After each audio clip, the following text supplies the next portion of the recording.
qisadan waxay noqotay maadaama ay ka kala dhaceen Ingiriiska iyo waddanka City India in qoyskaniti waxa ay sameeyeen falka wuxuushnimada ay ku dhaqaaqeen in dadka wadamada City ku kala sugnaa xitaa magaalooyinka ay ku kala noolaayeen ay aad ula tacajubaan waxaana islaantaniti ay sameysay in fal dil ah ay u qorsheyso wiilkeeda curadka ah gabar uu qabay sodohor ay u tahay ma xeerin sodohnimadeeda xitaa iyadoo wiilkeeda la safarna tuhun xilliga City ku kala dhex jiray wiilkeeda iyo gabadha uu qabo wiilkeeda iyada iyo wiil kale oo wiilka City curadka ka yarba waxa ay isla qorsheeyeen qaabka gabadha City ay isu dhaafin lahaayeen arrintaana qaabka iyo sida wax ay u dhaceen baaritaan muddo sanooyin ah qaatay markii banaanka wax walba la soo dhigay waxa ay noqotay arrintaniti in argagax oo kale falah lagu tilmaami karo muuqaalkan iyo wax walba ku faaqidi doonaa intaan ugu dagalisay muuqaalka marka wax ku xusuusina in muuqaalkaniti alla gareysiina share gareyso haddii aad ka mid yahay bahweynta nagu xirnaan ugu soo birto waad ku maasatay waqti ku bixinaysa daawashada muuqaalkan aan ugu dagalno muuqaalkeena maanta qisadan waxay ka dhacday galbeedka London waxaana ay dhacday 1987 waxaana ay ku dhacday gabadhaniti oo lagu magacaabo Surjit maadaama xilligaas ay 16 sano ay jirtay waxa iskala nooleed aabaheed hooyadeed laba walaalo iyada la dhashay iyo saddex gabar oo iyada markaa la dhashay sidoo kale maadaama curad ahaan xilligaas ay danka gabdhaha iyada u weyneed aabaheed waxa uu istusay usdahay gabadhaada bal inta markaa hadda maadaama ay qaan gaarto ay yar tahay waxa fiican waqti hore in la guursado sidaas ay u dhaqan ahaan markaa ay aaminsanayeen qoyskeeda aabaheed waxa baadigoob u galay ninka gabadhiisa marka uu guurin karo waxaana uu soo helay ninkaniti oo lagu magacaabo Suqdeef da ahaan xilligaas waxa uu jiray 26 sano gabadhana Surjit maadaama ay 16 sano jirto 10 sano uu ka weynaay aabaheed marka uu u keenay gabadha waxa markaa ay dhahday aabo ninkaniti guurkiisa ma doonayo 10 sano uu uga weynaa maxay ugu qasbaysaa oo kale odagana waxa xilligaas gabadhiisa uu ku dhiirgeliyay uu ku dhahay aabo ninkaniti waan ka soo fiiriyo ninka weyn ku dhaqi karo ninkaniti waxaan kugu soo arkoodaba adiga ka weyn sida aniga farxadaada aan u ilaalinayo farxadaada sidaas oo kale uu ilaalin karayo aabba xilligaas gabadhiisa ku dhahay gabadhana maadaama ay dhanna kaga baxsan kari weydo waxa ay noqotay inay iska aqbasho aabaheed ninkaniti uu la doonayo inuu guuriyo waxa dhacay marka in arrimaha guurkii labada qoys ay ka wada hadlaan ugu dambeynna waxa markaas dhacay in guurkii uu sidaas ku qabsoomo gabadhaniti Surjit waa la soo guuriyo ninkaniti Suqdeef waxa xilligaas uu la noolaa hooyadiis oo Baashaan lagu magacaabo iyo wiil isaga markaa walaalkiisa ka yar ee guriga kula noolaay islaanta sodohda gabadha wiilkeeda curadka uu soo guursaday markii la keenay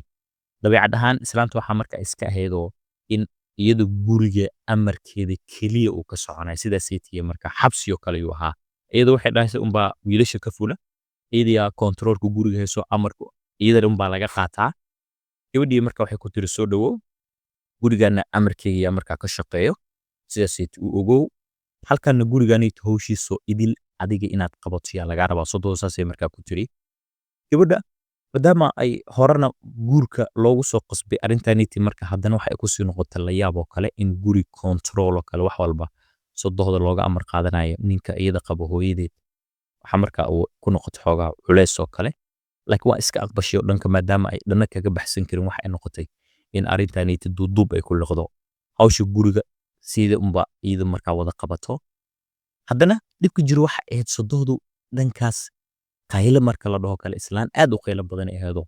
canaan fara badan marka gabadhu ay wax ka qaldamaan iyo sameyn jirtay inay canaanato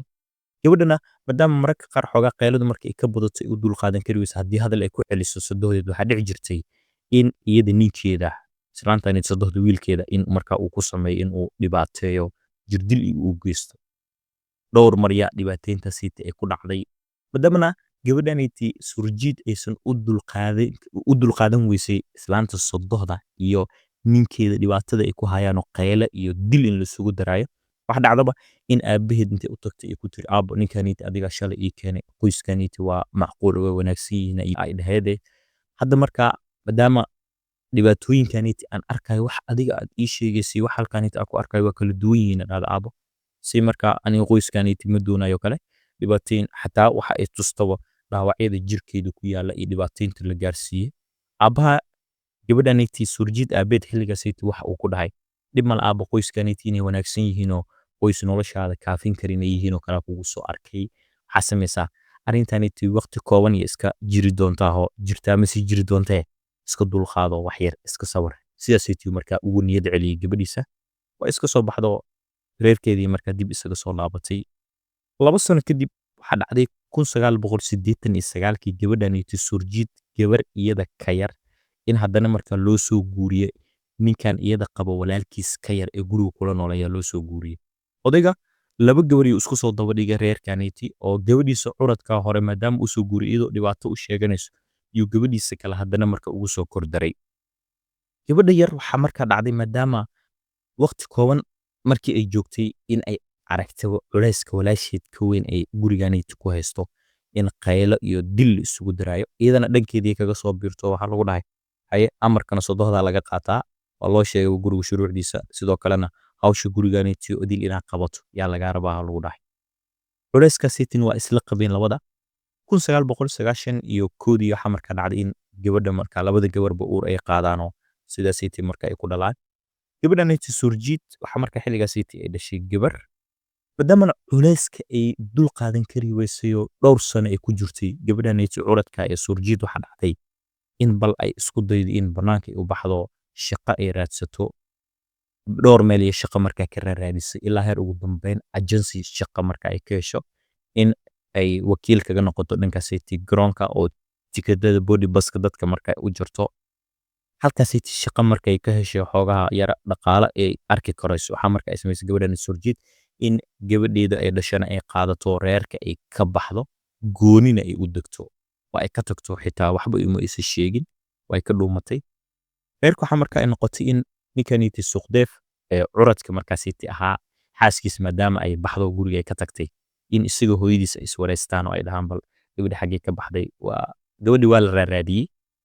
waxaa marka dambe lasoo helay meel ay ku nooleed ninkaniti Suqdeef waxaa markaa uu sameeyey in meeshii ay uu ka soo helay intuu markaa ugu tegey goob ay degneed guri oo xilligaasiti xitaa ku canaanto ku dhibaateeyey isagoona u sheegayo u dhahay haddii noloshaada aad rabto waxa uu ku dhahay guriga dib ugu soo laabo islaantaniti maadaama gabadhaniti Surjit ay dooneen xilligaasiti inay dib ugu laabato islaanta sodohda gurigeeda waxa ay ku tiri dhegeysanyahow aniga sida doonta ii dhibaatay dib uguma soo laabanayo gurigaas waa sidaa kaga soo baxay haddii aad nolosheena inaan sii wadana aad doonaysana gooni inaan u dignaya go'aankeyga yahay sidaasitiya markaa ku tiri ninkan Suqdeef ee curadka waa uu soo baxay hooyadiisii dib ugu soo laabtay waxa ku dhahay hoy gabadhi marka waa soo helay goob ay diganta ugu tagay xitaa waa soo caraantay oo u hanjabi maage waxa markaa dhacdaba in ay igu tiri haddii aan isku soo laabanayno nolosheeda horena u sii wadata aad doonayso hooyada ma la degeen gooniya u degeynaya markaa sidaasiti ii soo fartuu dhahay islaanta maamada ee cunkaniti curadka dhashay waxa markaa ay ku tiri hay waaya waa dhib malahan gurigay u iibisay waxaa gurigay markaa looga iibiyey gabadhaniti curadka ee Surjit meel u dhow reerka yaa guri kale looga iibiyey waa isoo guurto iyada gabadheedii guriganiti kale ay soo degeen shaqadii sidii markaasiti u aadaysay xoogaa yar marka culayskii yaa ka yaraaday islaantii sodohda qeeladeed laakiin gabadhaniti Surjit iyada walaasheed ka yar xanuunkii kaga soo tagtay weli waa uu jirayo in markaa reerka islaanta markaa sodohda ay qeelo badnayd xoogaa iska dhib badnaayeen oo dhib halkaasiti uu ka jiray laakiin yar xoogaa iyada dhankeeda waa ay ka nafisto shaqadeedii iska aadaa waxa marka ay waqti halkaasiti farxadiisa kaga soo qaadataa sida markaa maadaama guriga culays ku dareemaysa ninkaniti Suqdeef dabeecadiisa weli isma bedelin maadaama uu u gacan qaadayaba gabadhaniti xaaskiisa ah waxaa farxad ay ka doorbidi jirtaba dadka meesha kala shaqeeyo in ay bal waqti halkaasiti isaga soo qaadato asxaabiye markaa halkaa ku baratayo waqtiga shaqada ka soo baxday xitaa marmar waxa ay samaysaa in asxaabta waqti iskala soo qaadato waqti dambe xoogaa guriga markay shaqada ka soo baxday kadib oo asxaabta ay iskala soo kulanta mararka qaar in guriga iska imaado ninkaniti Suqdeef maadaama xaaskiisa Surjit ay xilligaasiti uu markaa isdhahay waqtiga shaqada maadaama ay ka soo baxday iyo aysan imaanayn waxa uu istusayo isdhahay bal ami dad kala samaysad asxaab kale oo adiga aan lagu baahnayn oo kale dabagal iyuu markaa ku sameeyey dabagalkii uu sameeyey waxaa markaa dhacday in ay la tagtaba in uu aad gabadhaniti xaaskiisa u daba ka kaco meelaha ay tagto waxa uu ka hinaaso istusa marka maadaama asxaabta mararka qaar ay la kulanto waxa uu isdhahay bal nin kale xiriir la yeelatay adiga markaa kuma baahno sidaasitiyu markaa aaminayba waa uu seef garay soo isdhahay asxaabtaniti la ku kulmayso kulay nin baa ku dhex jiro sidaasaytii marka waxbaa jiro isdhaay sidaasaytii marka aaminayba ayadoo shirkigaasaytu iska jiro waxaa dhacday gabadhanayta surjiid in uur kale ay qaado oo ay dhasho 1997 ninkan maadaama uu hinaasanaay waxaa dhacday inuu iska soo jaray uu dhahayba aniga cunuganiiti labaad maba dhalinbo waxaa shakisanahay in nin kale meeshaaniiti uu wax kishtay oo farsamaystay oo aniga shakiba igu jiru dhahay arrintu waxay noqotay buuq gabadhanayta surjiid waxay ku tiri niyahow bal arooni waxaa adiga aad sheegayso aniga ma fahmino sidee markaasaytii aan google laaf u samaynayaa oo kale say wax kaa yihiin oo kale ninkanaytii suuqdeef waxa uu dhahay ani ima soo galo cunuganiiti labaad waa aan shakisanahay waxa aad samaysaa meeshii adiga aad ka keentay ii sheeg sidaasaytii yaa markaa ku qanci karaa oo keliya buuqooda waxa uu gaaraba wiilkanaytii suuqdeef in hooyadiis u dacwoodo uu ku dhaho hooyo gabadhanaytii aniga waaba ka shakiyo waxaa jirta asxaabo ee la kulanto aniga cunuganiiti labaad ma dhalin hooyadii sidaasaytii markaa u sheegay islaantaanitii oo lagu magacaabo baashaan ee cunuganiiti suuqdeef dhashay waxa ay tiriba in cunugeedii ay ku raacdo ay tiri sax waay gabadha iyadaa markaa meelo kale kasoo qaraabatay camalo wiilkan labaad anaga ma dhalin sidaasaytii markaa istaageen arrintii buuqiya noqotayoo labadii qoys xitaa inay gaartaba gabadhanaytii surjiid waxa ay tiri ay soo istaagtay aniga cunuganaytii ninkayga unbaa u dhalay meel kale ma jirtoba ani warwareeg kale aan galay ninkanaytii wuxuu ka maseersan yahay isaga oge sidaasaytii marka istaagtay islaanta markaa sodohda maadaama wiilkeedii ay la jirtay arrintu waxaa marka ku saxiixdayba in gabadhanaytii ay tahay gabar wareegtooy ah wiilkeeda aanan u qalmin waxa marka ay noqotay in bal shax ay u degaan maadaama qoyska labada qoys ay isku afgaran waayeen cunuganaytii labaad ee gabadhanaytii ay dhashay meesha marka uu la raacin karo waxa marka ay noqotayba in bal ay waqtiyada ka mid ah buuqi maadaama xoogaa uu soo jiitamay bishii December horaanteedii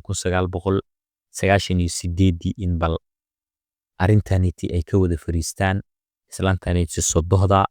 ee baashaan lagu magacaabo suuqdeef ee gabadha markaa surjiid qabay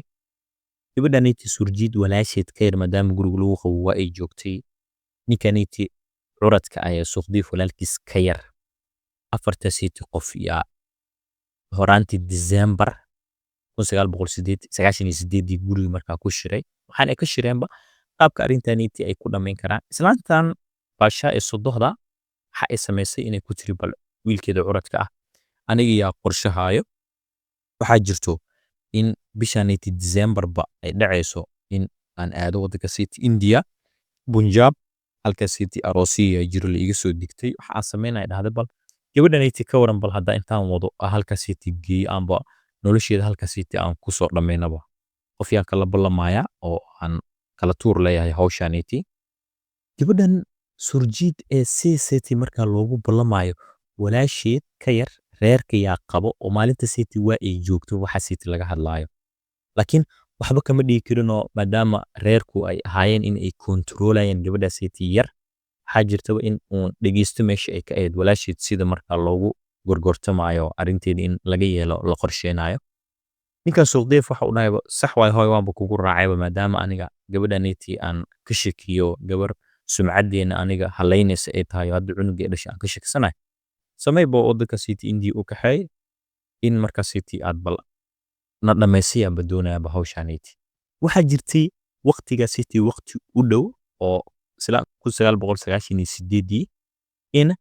gabadhanaytii surjiid maadaama ninkeeda suuqdeef cunuga uu ku inkiray cunuga labaad uu dhahay aniga ima soo galo cunugan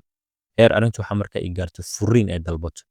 xilliga City maadaama buuq uu taagnaa islaanta sodohda waxa markaa ay intii gabadhii wacday ku tiri gabadheedii soo dhawow waxa markaa City aan doonaya arrintanaytii inaan bal si yara maslaxa oo kale aan ku dhameeyno sodohda saasay markaa ugu carab lalaadinaysa gabadhanaytii surjiid ee wiilkeeda curadka uu qabo waxay ku tiri bal gabadheedii waxa markaa aan samaysaa bal arrintanaytii xoogaa yar dib noogu dhig arrimaya i soo galeba maadaamana wiilkeyga curadka adiga uu ku qabo waxa markaa aan jeclaystay islaanta sodohda ku tiri xilligaa City inaan bal garabkeyga ka soo muuqato waddanka City India Punjab halka City aroos la iga soo digtay tikid yaa noo jarayaa oo 3 December yaan bixinaa 1998 ayaan markaa ay ku tiri bal maalmo yaraan soo maqnaanayna 18 bishana December waan soo laabanaynaa inta City bis ila dhamay haddii aan isla soo laabanana islaanta sodohda markaa gabadha waxay ku tiri wiilkayga anaaba kaa furaayaba maba kugu sii dheganaanayo waa hawshaanit waa isku dhammaanaysaa gabadha markaa curadka ah ee markaa surjid lagu magacaabay ee wiilkani suuqdeef uu qabay maadaama sodohdii saas ay ku tiri waxa ay tiri haye waayaa balo ogolahay tikid yaa lasoo jaray gabadha yar ee reerka weli ay sii qabaan ee gabadhanayta dilka loo qorsheenayo la dhalatay waxaa jirtay in jaanis dhanba loo diiday in walaasheed ay ku arki karayso taleefanada waa laga xayiray looma ogolaan in bannaankay u baxdo si wax uun fartiina ay u dirto walaasheed ay ku tiraahdo islaantan sodohda ha raacin waddanka city india haddii ay ku geyso faldilaya kuu qorsheenaysaa oo maalintii lagaa shiraya waa joogay halahaas inay dhahday xitaa waa laga hor istaagay gabadhanayta yar ee reerka weli kusii dambeysay waxaa markaa jirtaba in waqti markaa jaanis yar ay heshay oo 3 December waqti aad ugu dhow ah in gabadha yar intee mar jaanis heshay ee waxa markaa dhacdaba in fariin xilligaas ay booliska ay u dirto ay leedahay gabadhanayta walaasheeda ah ee reerkanayta ay qabaan sodohdeeda waxa ay doonaysaa in ay intee u kaxayso India 3 bisha tikidadii wixii markaa sambaladii u dirto heli kartay cadeemo ah xitaa ay ku tiri booliska Ingiriiska gabadhanayta reed oo sheegaysa ku tiri xilligaas ay baxayaan sodohda iyo gabadhanayta walaasheeda ah haddii ay India aadaanna waxa la qorsheeyay in gabadhanayta walaasheeda ah la dilo sidaas ay tii gabadhanayta yar fariin ku qorto waxay ku tiri bal badbaadiya laakiin waxa ay hilmaamto waxa ay gabadhanayta yar magac kuma isan qorin emailka xilligaas ay tii fariinta ay direysay oo magaceeda waa ay ka dhaaftay waxa isdhaaday haddii bal fariintanita aad dirto magacaagana aad ku qorto hadhowna la isu soo dabagalo oo la imaado qoyska loo imaado fariina gabadhanayta soo dirta la dhaho sidaas ay bal cadaadis hor leh inuu u sii bilowday gabadha ka baqday waa ay ka dhaaftay booliska Ingiriiska maadaama ay fariinta arkeen xilligaas ay tii magacna aysan lahayn qof ku dheelayo kale ay u qaateen wax weyn kama aysan soo qaadinba 3 December gabadhanayta lagu magacaabo surjiid iyo sodohdeed waa ay israaceen waxaana xilligaas ay tii ka tagtay gabadheeda oo 7 sano jirto iyo wiil xilligaas ay tii markaa u jiray 9 bilood waxaan ay islahayd bal sodohdada la tag soo laabo qoyskanayta dhan saas kaga dhamaaw waa ay soo baxeenoo 3 December ay Ingiriiska ka soo falayd gareeyeen India ay imaadeen Punjab halka city markaa aroosi wixii u madalsanaayeen kaga qayb galeen 2 aroos oo ahaa 5 ilaa iyo waqti markaa lagu qiyaaso 6 December 1998 yaa waxa dhacday in waxa markaa islaantanayta sodohda ay bartay gabadha walaalkeed oo xilligaas ay goobtanayta Punjab ku soo dhaweeyay oo ay ku tiri bal gabadheedii wiilka ninkanayta waa walaalkeyga oo baro sidaas ay markaa sodohda ku tiri waa isbartayba waxa jirtaba 5 ilaa 6 December in gabadhanayta surjiid ay shopping intay u baahatay sodohda ay ku tiri waxaa markaa aan doonayaa inaan shopping bal soo samaysto sodohda markaa waxay ku tiri hay walaalkeed maadaama ay kala balantay inuu u dhameeyo waxay ku tiri hay gabadha kaxeeyo shopping u soo sameey sidaas ay markaa dib u soo celi gabadhan islaantanayta lagu magacaabo baashaan walaalkeed waa uu soo kaxeeyay gabadhanayta surjiid maadaama uu doonayo inuu dilo asxaabtiisii hore u soo watayba gabadha waxa markaa dhacday in ay ku sasabaan oo ay dhahaan oo kale cabitaan iyo markaas ay siiyeen oo ay dhaheen bal laga yaabo inaad raadsan tahay cabitaankanayta cab gabadhan maadaama dhibaato badan aysan filanaynin in qoyska ay kaga imaan karto oo islaantanayta sodohda walaalkeed yahay waxa markaa cabitaanka uu siiyay iska cabtay sun iyo cabitaanka markaa uu dareen suntii gabadhii ku geeriyootay ninkan walaalka la ah islaanta markaa sodohda gabadhanayta u ah waxa uu sameeyay maadaama gabadhii uu dilay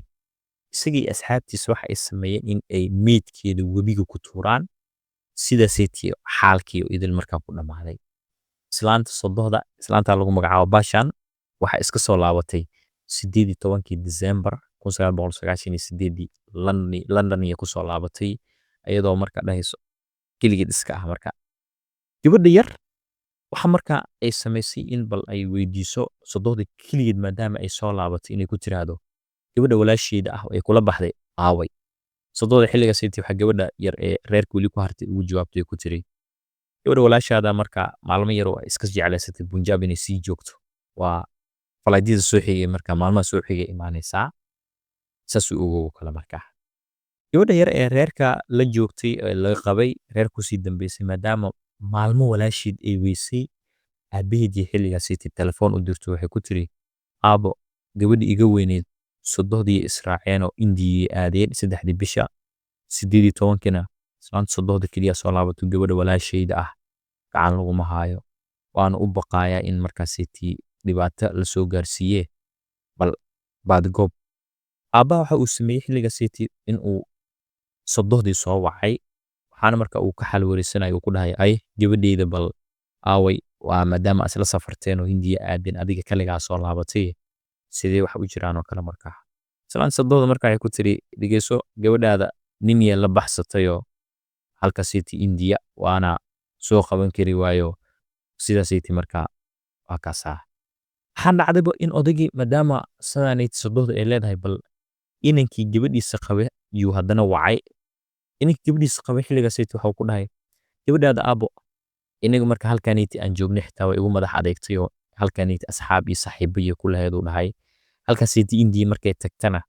nin ay iyada jeceshayee la baxsatayoo waqti yaro ka hor yaanba la hadlayay waa ay ku faraxsantahay noloshaasaytii aniga nolosheena muu rabtaba waa ay naga tagtay sidaasaytii ogowyuu markaa dhahay inanka hadalkuu dhahay iyo sodohda hadalkay u sheegtay oo isku af ah iyo gabadhiisa oo markaasaytii sodohda ay u sheegtay xilligaasaytii inay ku tiri bal maalmay jeclaysanaysaa halkaa walaashaada inay soo joogto odaygii hadalladasaytii isku qaban kari waaye waxa ay noqotay in bal booliiska intuu u tagay uu ku dhahay gabadhaasaytii yaa la weysan yahay reerkaasaytii ay iga qabeen